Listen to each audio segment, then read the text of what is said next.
Content warning for incest, drugs, violence, and the end of the world. Action, excitement, horror, romance, thrills and chills, swords and sorcery, rockets and ray guns, a dizzying panoply of the strange and impossible from the darkest depths of the human imagination. What mad universe encompasses such tales as these?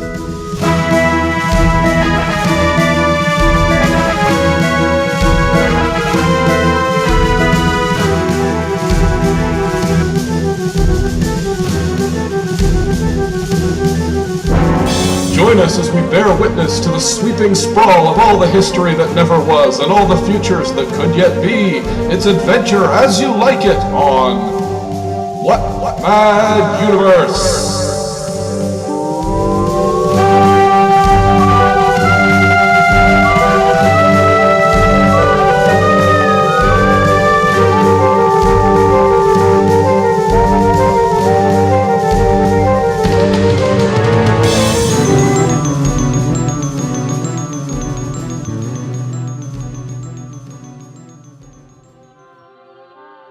It is the color of a bleached skull, his flesh, and the long hair which flows below his shoulders is milk white.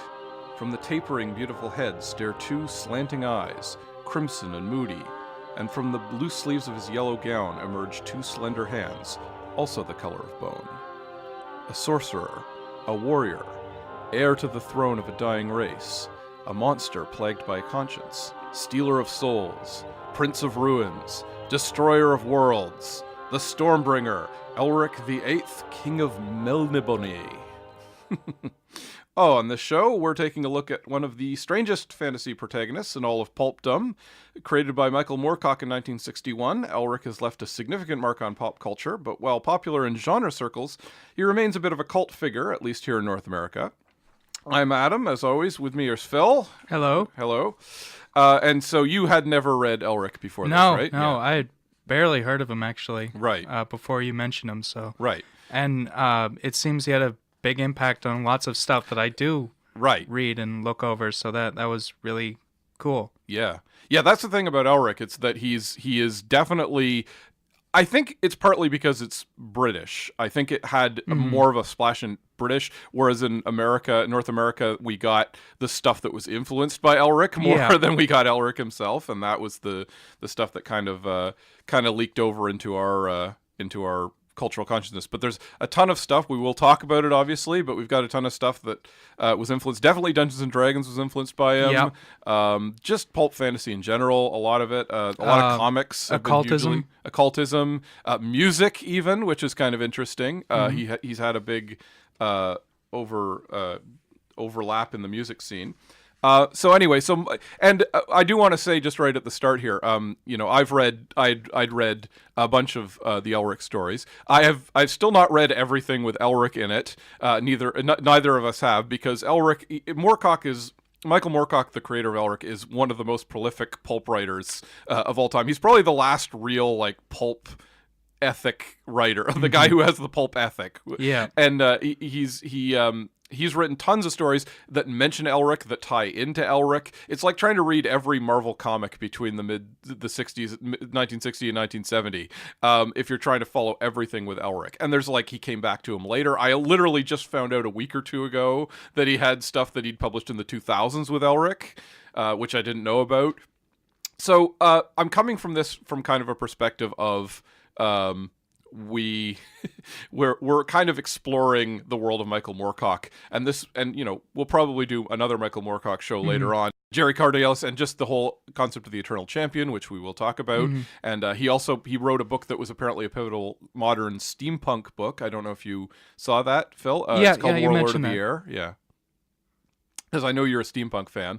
But yeah, anyway. Yeah. So that was that may have been, I'm not going to say definitively at this point, but it may have been sort of the first modern attempt to do steampunk, as opposed to actual 19th century stuff. But he seems to be kind of bitter about all the other people who wrote steampunk, kind of biting his style on that.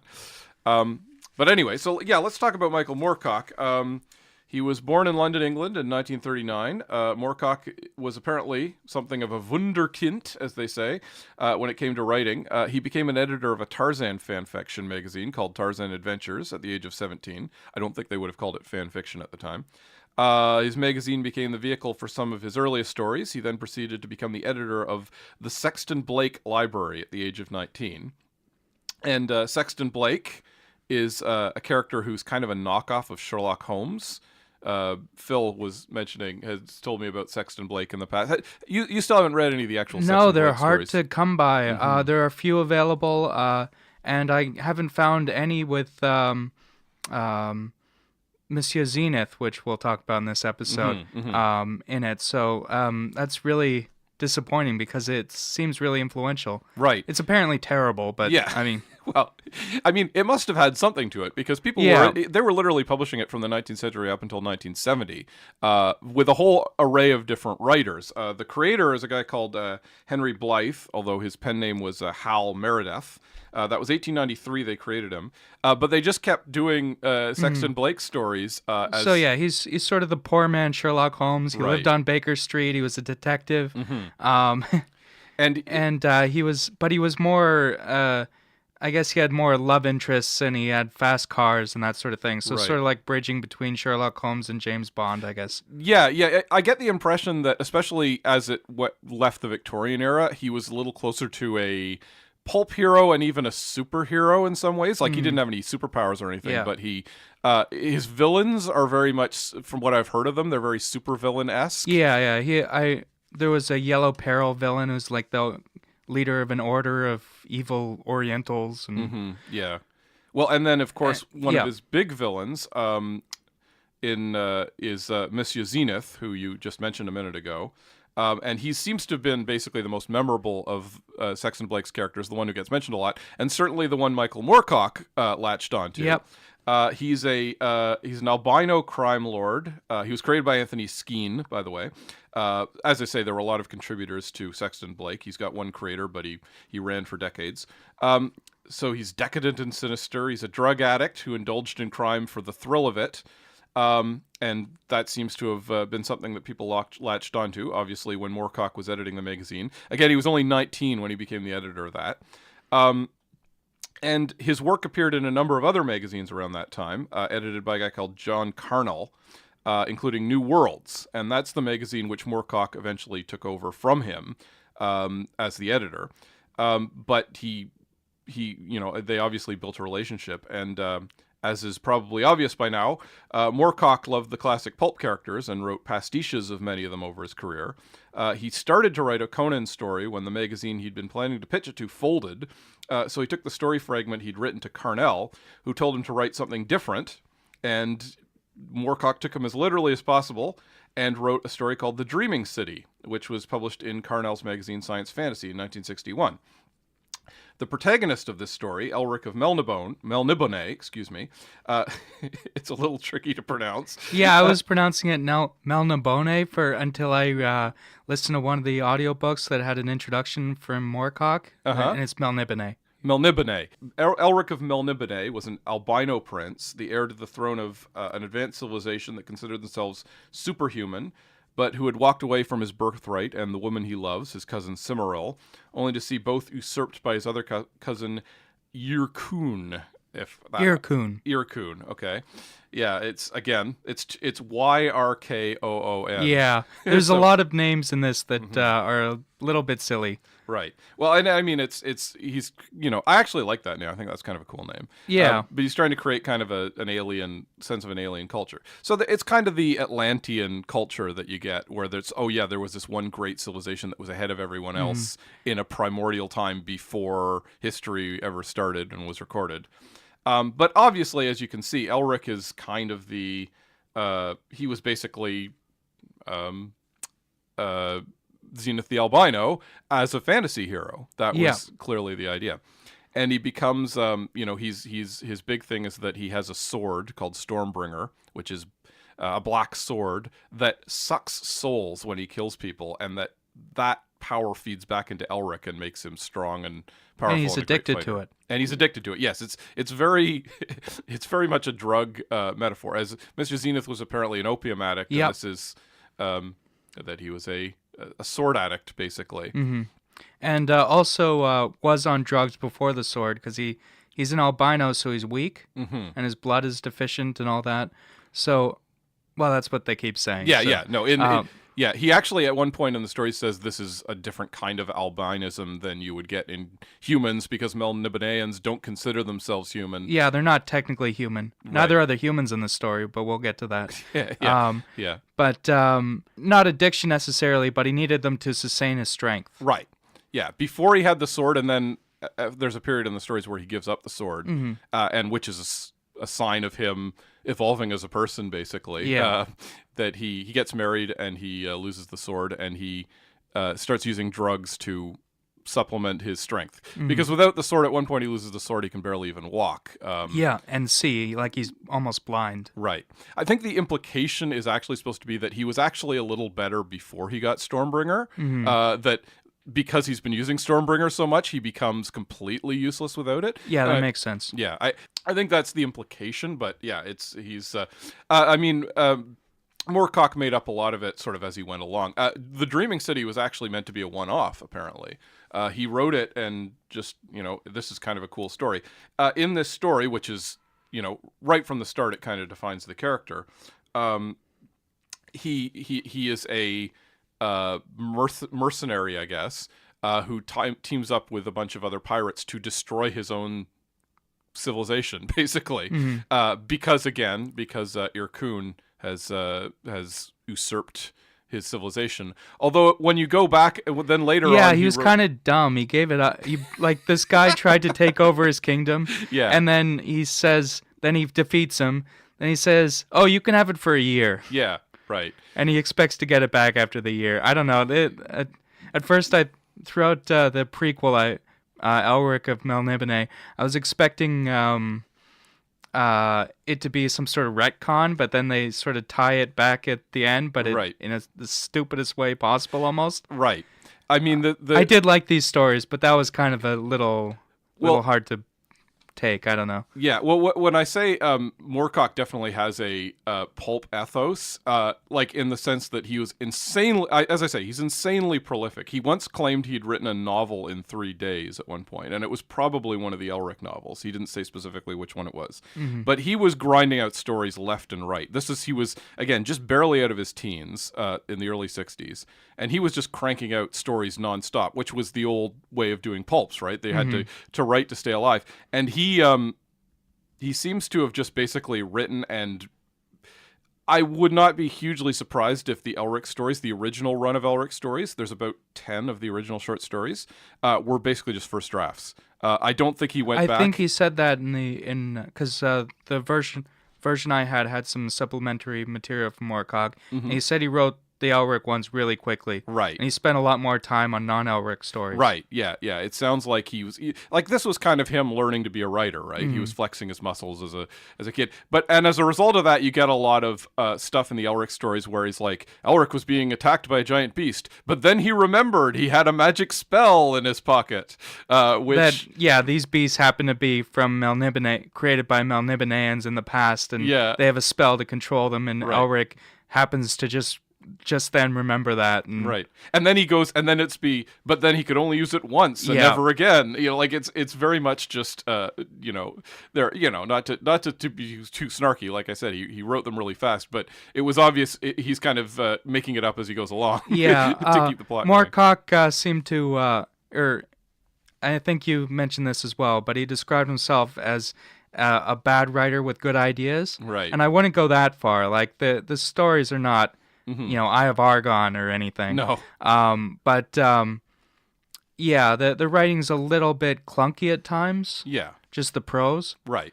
But great ideas, just really cool concepts and things. Yeah, it's and I mean even the writing, just because there is so much weird stuff in these stories, they're so imaginative. Yeah. I feel like it does create a sense like you're kind of sucked into them of a strange world that's not like our own, and that's very heavy metal, which we'll talk about in a moment. But it is you can see how it was a huge influence. It's probably the bridge between like the old pulp writers, penny a word pulp writers, and the stuff that was painted on the side of vans in the 1970s. Because Moorcock 100% would have encouraged that kind of stuff. I also got some psychedelic vibes, especially the when the world's coming apart in the latter or the early novellas, the Stormbringer stuff. Because chaos starts taking over the world. We'll get to this later, I guess, but chaos starts taking over the world, and it changes everything, so it's all fluid and malleable. Right.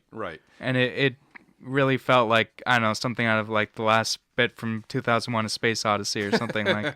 Yeah, it's there's a lot of surrealism in the stories. Speaking of drugs, I wouldn't be surprised if everyone involved was taking a lot of drugs. It was the 60s when these were being published, and it's very much tying into that whole sensibility. It's as we're saying, it's very metal, and Moorcock actually literally worked with heavy metal bands, and not just inspired them, but literally wrote lyrics for them. Hawkwind, which is a metal band from, I believe, the 70s, and Blue Oyster Cult both had songs that he actually wrote for them, like the lyrics. And apparently he had a band for a while as well. He was in his own band. But yeah, and then as I say, Blue Oyster Cult, and Hawkwind both wrote songs about Elric, including, I believe, an entire album in the case of Hawkwind called, I believe it was called Chronicles of the Black Sword. So yeah, it's about Elric. He very much encouraged that whole mating of heavy metal and fantasy stuff. I think that's where that whole thing came from. Yeah, so there's huge amounts of influence on this. But anyway, just to go back to the beginning of Elric. So like I say, he destroys his own civilization essentially because there are dragons underneath. That's very Game of Thrones. The Targaryen. How do you Targaryens? Yeah, Targaryens. That's right. Yep. Sorry, I did watch the show for a bit, and I read the first 2 books, but and it's been a while. Yeah.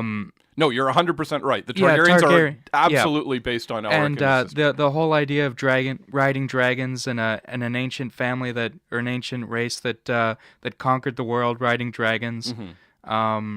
That seems to be from this. It's 100% intentional that the Targaryens are the Melnibonéans. They're essentially interchangeable. And like I say, Elric has sort of goes after his cousin, which I think they toned down. In Game of Thrones, it's literally brother and sister. Yeah. And there's a sort of an incestuous suggestion that the Targaryens would marry their brothers and sisters, like a lot of ancient kings and lords. And that, I think, Moorcock dialed it down a bit, but because he said explicitly he was going for Freudian subtext. Ircone wants to marry her at one point. Right. Says it's not unheard of. Right. Exactly. And Ircone is literally her brother. Yeah. Whereas Elric is her cousin, which makes it quote okay, but of course in a lot of ancient dynasties that was the way it was done. But yeah, he was going with a Freudian thing of like you're gonna destroy. He doesn't literally. It's the Oedipal thing of you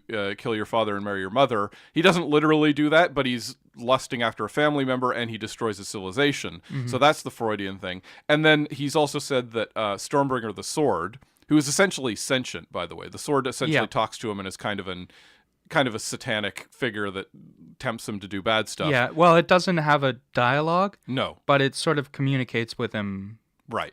Through feelings and that sort of thing. Yeah, he can feel its malevolence in a lot of stories. Yeah, and it sometimes moves, not moves on its own, but it sort of directs his wrist. Right. As it's moving around. Well, so and it actually in fact, we're going to spoil the Elric stories. I'm sorry. It kills his sister or his cousin. And kills a lot of other friends. It seems the stories repeatedly say that it lusts after the people Elric loves and his friends, and that's what it desires most. Right. It wants to kill the people close to him. Yeah, it's very much evil. And so that was his id, basically, Elric's id, and then the superego is just the fact that the civilization of Melnibonéans are portrayed as very amoral. They're sort of, we're above humanity and its petty struggles. We can do whatever you want. In one story, at one point, again, the flashback to when we see what Melniboné was like at its peak, they had one of the more memorable images. He had a choir of humans that they'd taken and tormented their vocal cords so that each could produce one note perfectly. Okay, yeah, I remember that. Yeah. And so they would sing this perfect choir and stuff and that was just, people were there, meat to use as they want. And Elric's the one who kind of is starting to feel bad about this. He's still not a good person, but by the standards of his society, he's like the only good person. Right. Yeah, he's the one who kind of goes, is this really the way we should be doing things? So he's trouble, and he's seen as a weirdo because he has moral pangs of conscience, basically. And that's part of why he gives up the throne, too, which is, I mean, you say it's kind of dumb of him to leave your coon in charge, but, I mean, the subtext is here going, Melniboné is evil and should be destroyed, basically. First I want to get away from it, and then I want to come back and destroy it because it's a bad place. It's sort of, because even in the prequels, he sort of talks about, he does think your Cone is going to give up the throne once he comes back. Right. He plans to reform the place or something. Yeah. It's a little bit, like I said, Yeah. I would say, I mean, it's true that if you just go on what's on the text, it's very much sort of random occurrences. Yeah. But there is the subtext, which I think Moorcock was working from, of what happens when you find yourself in charge of an evil, decadent society, basically. How do you work with it? It's the the Matrix sensation of like, well, we can go along with this or we can just destroy it, basically. And so I think that's sort of it's very easy to read that as that's what's been driving Elric, is just that this conscience won't let him continue being the king of Melniboné because it's evil and bad, which is it's a forerunner of a lot of modern, like modern TV shows are all about that, right? That's essentially what he goes through. And then he becomes the sort of very brooding hero in the story. Then the next story after that is called While the Gods Laugh, and it's Elric seeking a book of knowledge that was left by the gods thousands of years ago. And he's looking for answers for what is driving things in the universe. Yeah, it's a bit Lovecraftian or Dunsonean, if you like, where it's like, oh yeah, this has the answers to what's going on in the universe and where why people do things they do and why the gods made things the way they did. But then when he fights his way through the caverns and everything to find this book and picks it up, and it just basically crumbles to dust because it's so old, right? Yeah, it actually reminds me of a much earlier story. Voltaire's Micro-Miga, which is about a really giant, like bigger than a mountain alien who comes to Earth and has a conversation with some philosophers. And at the end, he gives them a book that contains the answers to the universe and everything, and it's blank. And the philosophers look over, or one of the philosophers looks over and says, "Yeah, that's what I thought." Just because the gods don't know what they're doing is the idea? Or just, there is no, Right. Oh, well, when you describe that, I'm like, that makes me think Moorcock knew that and probably used it as the basis of that story. I don't know. It's because he's very well read. He's definitely read all these kind of old philosophical stuff and stuff. Fair enough. So I'm not sure. Yeah. Well, and it's funny because, again, we weren't going to talk about Jerry Cornelius, but Jerry Cornelius is literally just a rewrite of Elric set in like a James Bond type adventure in the modern day, but he's very clearly meant to be rehashing Elric's adventures. And at one point, he's going to find a book that was written by an astronaut who went into outer space and went insane and came back because he glimpsed the secrets of creation beyond the veil or whatever. And when he finds the book, it just says ha ha ha ha ha ha ha over and over and over again. Or it's like all work and no play makes Jack a dull boy. And that's his no homage to that same thing with Elric.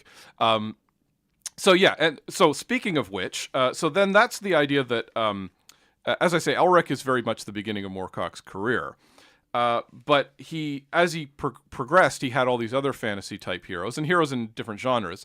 And he essentially jumped on something which he ended up calling the Eternal Champion, which is the idea that there were, that essentially all his heroes, or at least most of his heroes, are reincarnations of each other in different planes of existence. Yeah, or avatars of the same sort of idea. Yeah, exactly. Yeah, that's a good way to put it. Yeah, avatars of, of this eternal champion who keeps appearing to fight for good and against evil throughout the years. And so all his characters, so he's got his other characters called... and the Eternal Champion concept actually comes in fairly early in the novellas. Mm-hmm. Yeah. So that's not even something he added later. Like, he started building that up fairly early on and then expanded on it later. Yeah, I'd say he wrote the early Elric stories, and I believe up to the end of Stormbringer, which is the novel made up of 4 novellas that he wrote. Yeah, but it's in there. Does he mention the Eternal Champion specifically? Okay. Yeah, he actually fights Roland, the folk hero Roland, and it says that that's another aspect of the Eternal Champion that's also him. Oh, okay. Because it does become way more explicit. Yeah, it doesn't really explain what that means in the early stuff, but it is sort of brought up, so it was already something Moorcock was thinking of. Yeah, that's probably it, because I believe basically Elric was his, quote, first character. And I think Stormbringer was, let me see here, 64. He wrote Stormbringer, which is actually 4 novellas that eventually got fused into a novel. And this is something else about Elric, by the way. He went back and rewrote and reconfigured and did, quote, what are called fix-up novels, which is when you kind of take short stories and patch them together into a novel. And they've been reconfigured a number of times, so it can be tricky to sort out what was the original story and what's the remake later. So it's possible that exactly, that may have been added later. But then anyway, so he wrote those stories, and again, spoiler alert, it does end with Elric dying, and basically the entire world being destroyed under a by reign of Elric's chaos. hand. Yeah. I mean, he's partly responsible. It's the Elric, the chaos. It's presented as a good thing, though. Right, exactly. It's basically, this whole world... Well, we should get into order or law and chaos here. Right. Go ahead. The central idea of, or the central sort of mythology of this story is that there's 2 opposing forces. Right. More than good and evil. These are above good and evil. Right. And it's law and chaos. And if you play Dungeons and Dragons, they ripped off Elric. Yes. Yeah. And like that's in some early Dungeons and Dragons books, I think Advanced, actually had some of the Dukes of Hell from Elric's stories actually in the stories, and they later had to remove them for copyright reasons. And Moorcock is apparently a little bitter about the whole... Right. Well, isn't that like Dungeons & Dragons? Didn't they literally have hobbits at one point, and they had to change them to halflings? Yeah. They're still around, but they're halflings. Right, exactly. But it's clearly the reason that you have not just good and evil alignments, but also lawful and chaotic is almost certainly because of Elric. Oh, definitely. As we found out, they're literally using the sigil of chaos that Moorcock came up with. Which... I was going to get into this as well. Actual chaos magic that's really practiced in the world uses variations on that symbol. A more popular one is actually asymmetrical, so the arrows are different lengths. Okay. Yeah, sorry, this is a symbol of, it's basically like an asterisk with arrows going out in every direction? Yeah. It looks like the E pluribus anus thing from Community. Yeah. Which, when I saw that pointed out that might be a variation on that, it's sort of, that's all I can think of. Well, there's an unusual influence we weren't expecting, a thing that was influenced by Elric. Possibly. But that symbol has shown up on a bunch of places. I think I listed some there. It shows up on an episode of My Little Pony, Friendship is Magic, apparently. Wikipedia says that. It was on a Chaos Agent staff or something. Oh, yeah? Okay. I stopped watching that after, because the fandom, but it was, I liked it early on, but the fandom just got too toxic. Yeah, of course. Obviously. But it also showed up but it has shown up in various places. I thought of the other one. Haven't seen this show, but apparently Sleepy Hollow uses it. Oh, really? Yeah, it's tattooed on a chaos person's arm or something. Right. And I remember, I didn't play Dungeons & Dragons, but I played a thing called Fighting Fantasy, which was popular more in the UK and Canada. I don't think it really got to the US. And that was a series of like solo game books, but they had dice. And there was some way between Dungeons & Dragons and Choose Your Own Adventure. Mm-hmm. Anyway, they at one point did mention that was the Sigil of Chaos as well, the branch. There are apparently Elric, actually licensed Elric role-playing games. Just thought I'd mention that. Did Moorcock, contribute to them at all? Or did he... I'm not sure. Apparently he had a falling out over creative differences on one of them, and so that's why one company lost the rights and another got them. So okay. I'm not sure what the deal is with those, but there is actually official stuff. Yeah. Well, I mean, getting into role-playing games seems like a very Moorcock thing to do. From what I know about him, he's not shy about delving into. And again, he's very, he's got literary ambitions, but he's really not afraid of pop culture and popular stuff. This is something that might become a bit of a theme throughout the shows as we do them. But I am always very fascinated at how lines can blur between pulp and the lowbrow literature and the highbrow literary stuff. Mm-hmm. And he's definitely he just by virtue of doing so much and influencing so many people and trying so many things, he's definitely been a bit of a bridge between the pulp stuff, which is. But you mentioned you have a theory that David Bowie's Thin White Duke character is based on Elric. Yeah, I've never seen this actually confirmed, and I actually got some people pushing back on this against me on the internet when I brought it up. But I'm still quite convinced that the Thin White Duke, David Bowie's persona, is a nod to Elric because the name, and then the character, if you know anything about the Thin White Duke character, he's a decadent Hollywood drug addict who uses people, and it fits Elric if Elric was like a guy in Hollywood, basically. That seems to be the idea of the Thin White Duke. Also, Adam Warlock from Marvel Comics is apparently directly based on him. Oh yeah, definitely. But he's also draws from Bowie, so it's sort of interesting. But no, he's definitely like Elric, not just Bowie, but he's got golden skin instead of being an albino. But he has the soul gem, the Infinity Stones. Right. But he's got the soul one on his forehead. Yes. And he's sucks souls and that sort of thing. And he's very the recurring thing with Elric and all the characters he inspired is that they're very mopey and brooding and self-pitying and kind of jerks. They generally do the heroic thing, but they're not. They're always like, what is the good of fighting against evil? Evil just keeps coming. That kind of thing. And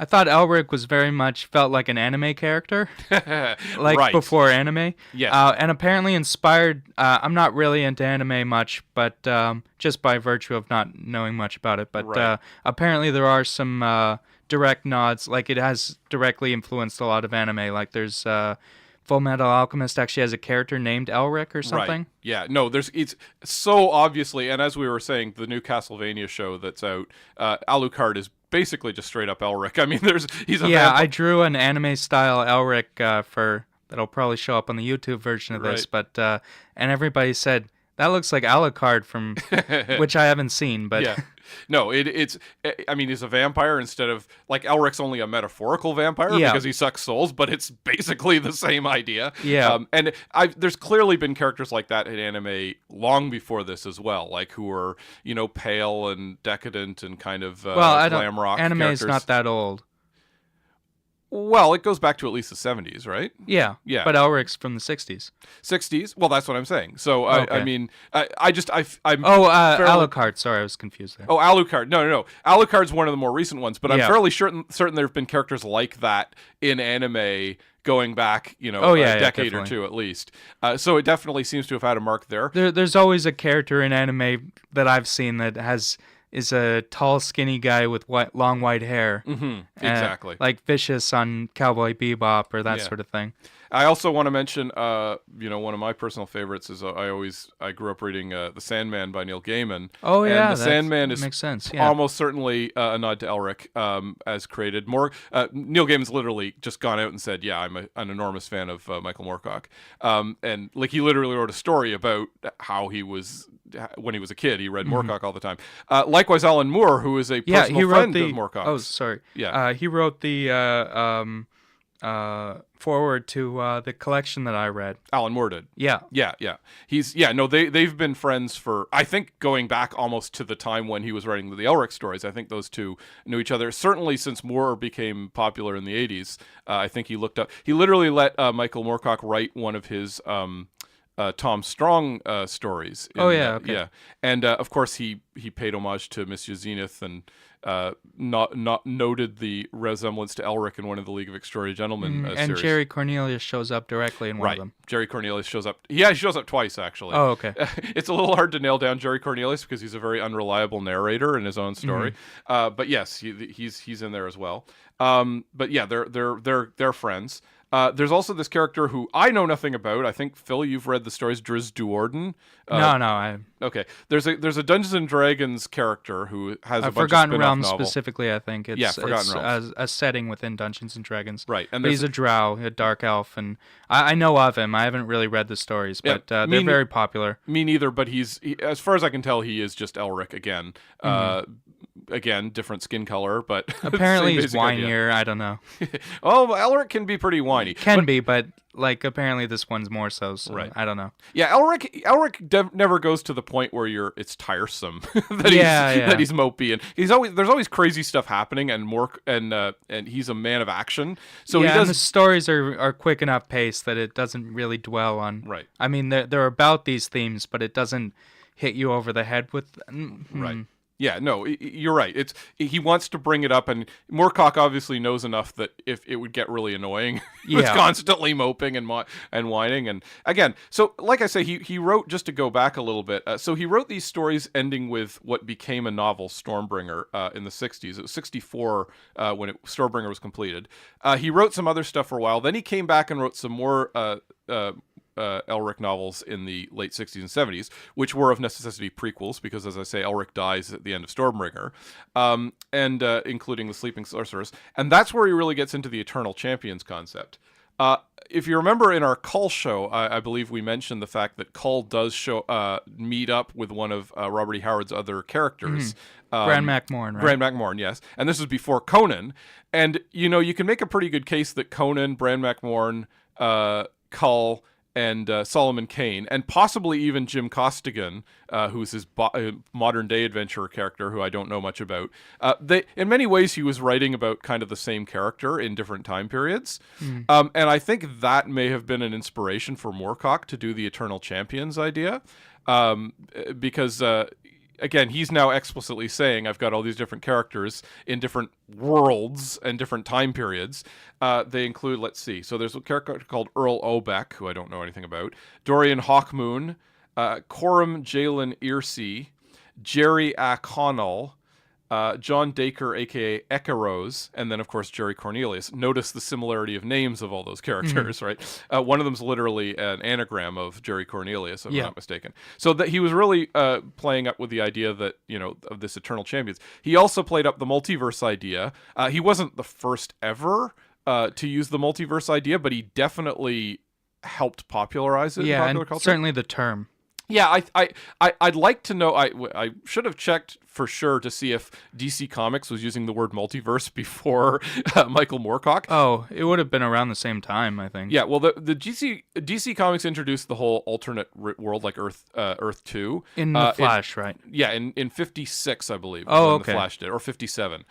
So it would have predated him by a little, but not much. And they might not have used the term multiverse. Well, to go back and check that out. Well, I mean, we discussed Mad Universe, which... Yeah, exactly. Obviously, it's the name of our podcast, but right.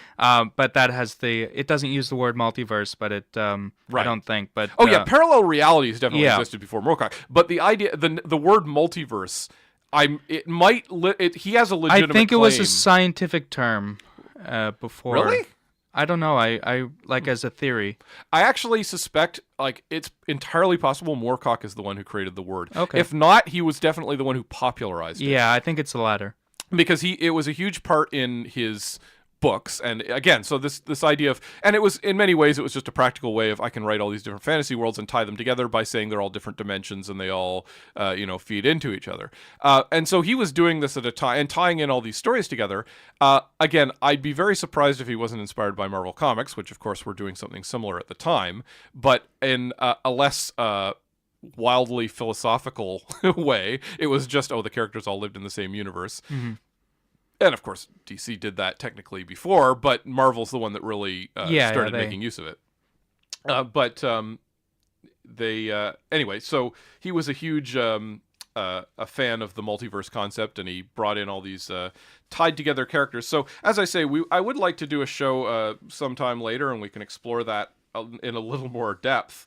The Eternal Champions concept, but we're going to have to read a whole bunch of of other Moorcock stories to really delve into it. It really comes to head in the Sailor and the Seas of Fate, where 4 of them actually joined together into one being with 4 heads. So that was interesting. Yeah, the book. Yeah, that's right. The book, The Eternal Champion, is where he really went forward with it. And that was about Ericos, who's kind of I think a Conan type character, and it's about literally a guy remembering a past life and finding himself to be, or even John Carter-esque. He goes to another world and. Oh, we haven't discussed. Elric is largely the anti-Conan the Barbarian, right?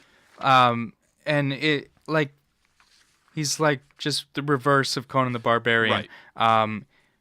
Where Conan starts off as a peasant and becomes a king. Right. And Elric starts off as a king and loses his throne. And, and then there's other, his personality is basically the opposite. He's although to be fair, that's true. Like, that was the intent. But if you actually do read some of the original Conan stories, he was a more reflective character than... reflective, but at the same time, he was a little more sure of him. Oh, yeah. Sure of himself. Yeah, he's meant to be opposite personality-wise. Yeah. But anyway, go on. And then he's weak, whereas Conan's all strong, and he's got magic powers, whereas Conan kind of doesn't like magic very much. Yeah. And so, he was literally meant to be the opposite of Conan as originally conceived. So as we said, the world gets destroyed at the end, but by Elric, partially. But that's not seen as necessarily that's actually seen as a good thing. That's what he's trying to do. Because... the world is currently in the stories. It's a prehistorical thing. Right. Like Conan, it takes place before humanity, but in this case, the world is destroyed and then reformed into what we have today. And the humans that are alive in Elric's time aren't actually humans. They're just precursors. Right. Like Elric's even less human, but even the regular peasants of the time are... Yeah. It's called the Young Kingdoms. It's Melniboné and the Young Kingdoms, because Melniboné is ancient at that time. And at one point, someone, I think it's in Sailors in the Seas of Fate, says, Elric goes,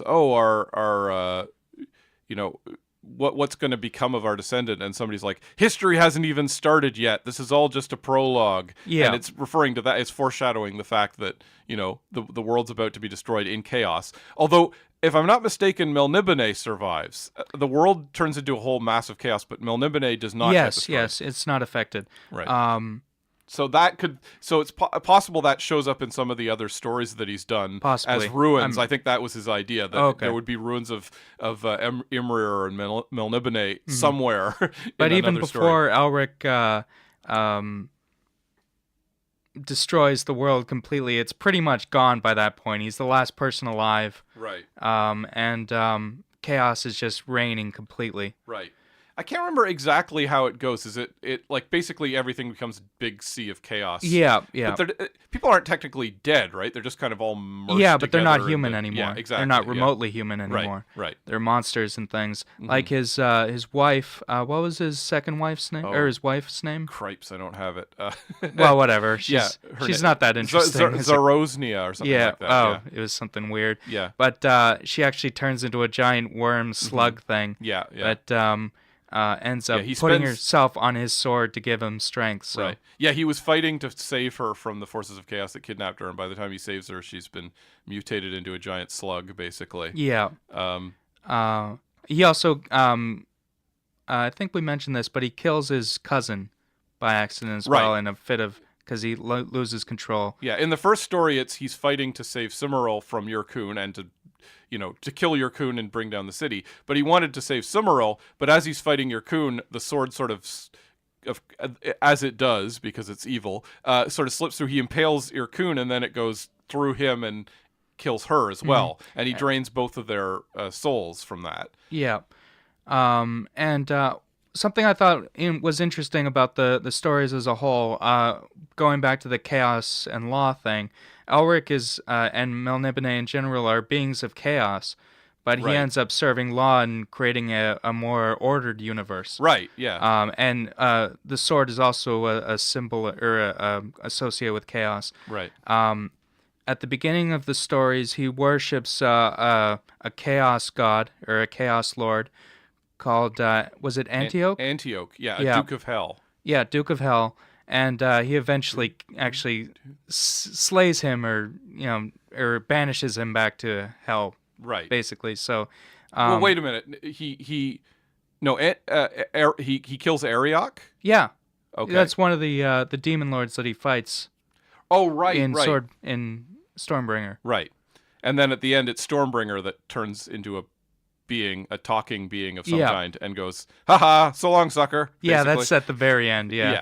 He basically goes, you thought you were all evil, but I was the evil one the whole time. So long, takes off. Yeah. But so the world he creates at the end of the story is basically our world. Right. So they're a precursor to our world. And our world is supposedly has some magic in it, but isn't ruled by chaos like Elric's is. Yeah, it's clearly meant to be like that world couldn't last. It had to be kind of remade. There needs to be a balance, basically. But it is as they say, antediluvian type world. Like as it's always implied in even in like Lord of the Rings and Conan. It's always kind of like, oh, there was a world.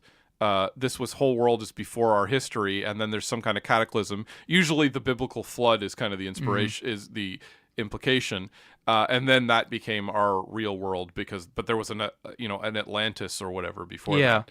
Well, in Conan, I get the idea that sort of thing happens all the time. Like there's civilizations rise, then fall completely to caveman and then rise again. Yeah, he mentions that explicitly in Conan. And so again with Moorcock, now he ended up going with other dimensions and stuff. So I think only Elric is set in our world, but in a antediluvian world. I think with the other characters, it would have been, it's another dimension or an alternate reality or something like that. But yeah, Elric is definitely meant to be in our world, but there's a cataclysm, and in this case, the cataclysm is chaos taking over the entire world and mushing everything together, and then Elric destroying it. Yeah, exactly.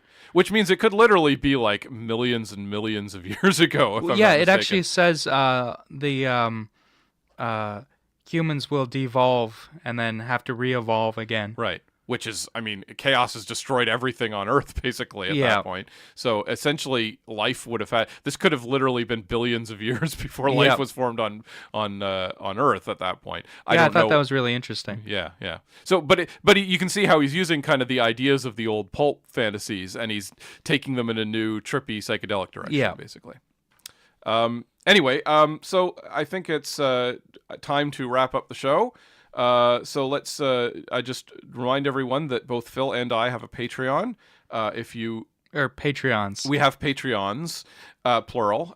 So if you subscribe to either of our Patreons, you will get to hear the show a week early. So why not do that? And meanwhile, you'll be helping support the show.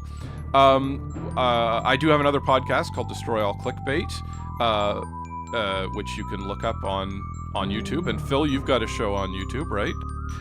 You can follow us both on Twitter. I'm Prankster36, and Phil is SpearHafoc, HAFOC _ Yeah. Because somebody else took SpearHafoc as it is. Yeah. And it's a real person's name from history, but exactly. So I don't know. And we both have comics on Comixology. Phil has Undeath and the Apex Society, along with a few others. Undeath is part of the Apex Society. Right, it's a spin-off. Apex Society, Lucian's True History, right, and Halloween Girl. Yep. And I've got Lemuria and Strange Romance, which I edit. Anyway, you can check all that out on Comixology. Elric's world is eventually destroyed by chaos. These days it sometimes seems like we might suffer the same fate. But hope never dies, and neither does the Eternal Champion. We'll see you in another life. Or next week.